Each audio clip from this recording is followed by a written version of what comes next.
سلام خدمت همه دوستان و بینندگان محترم چینل خودم. عزیزان دل خوش آمدین به یک ویدیو برنامه دیگری از کانال بسم الله زاهدی نایاب.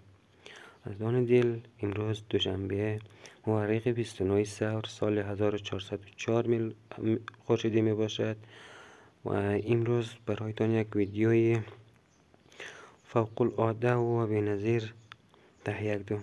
دوستانی که در منطقه و یا از این منطقه بودین، فیلمی که مشاهده مونین شاید بشناسین کدام منطقه و ما میگیم که منطقه اشک است و ما از قل نوبلا طرف بند موریم.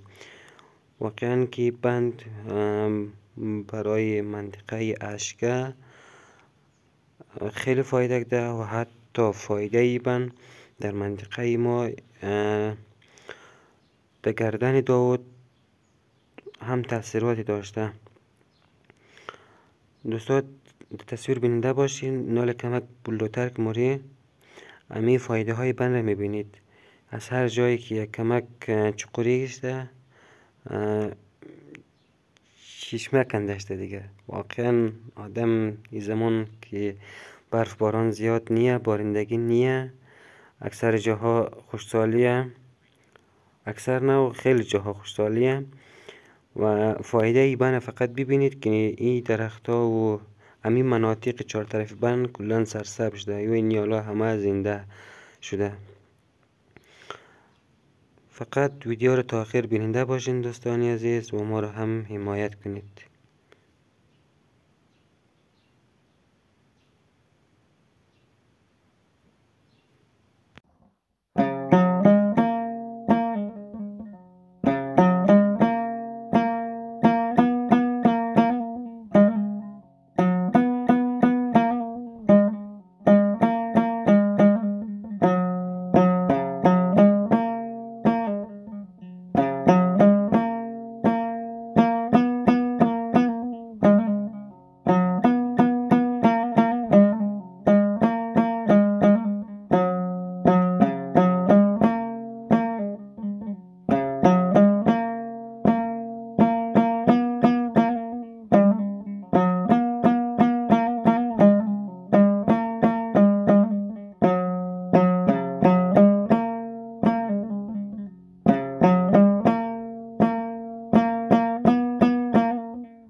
دوستان عزیز، خیلی خوشبختم که شما را در کنار خود دارم. از دان دلم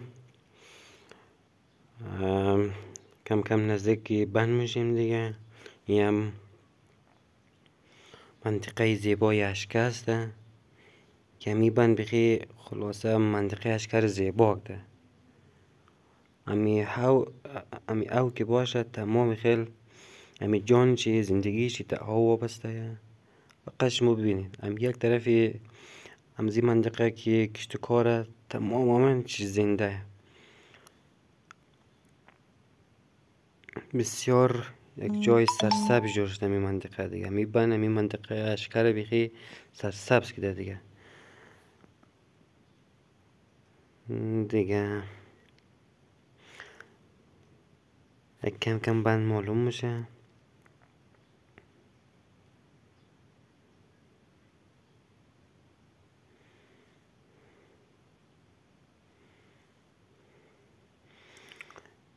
این مستقیم در سابق رای بین از اینج بود یالی رو بند گده رو با اسکواتور از بالا راه زده. این از این رای نوی بند جور شده.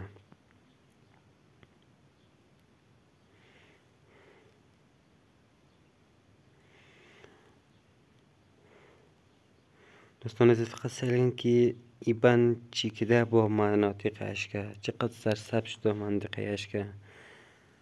خداییش آدم از این منظره، از این طبیعت زیبا که منگرنه بخی خلق آدم واز میشه.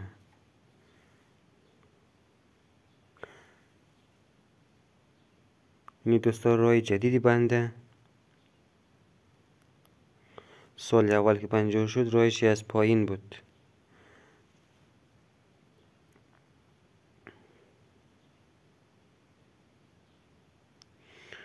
ماشاءالله ای بند آبش سرازر شده. آبش که مایه ده بندی شیونه ده اینجا استاد میشه.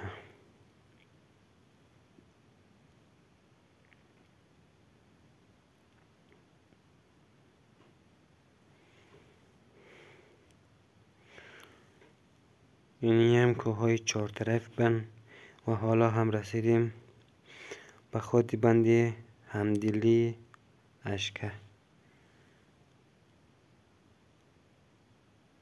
فقط دوستان نگاه کن که چقدر آبه. ماشاءالله چی زیباه. فقط دوستان منظره رو نگاه کن. خداییش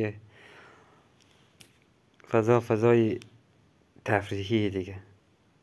اینیش هم بسر بارش و باران ریگ داخل بند شده.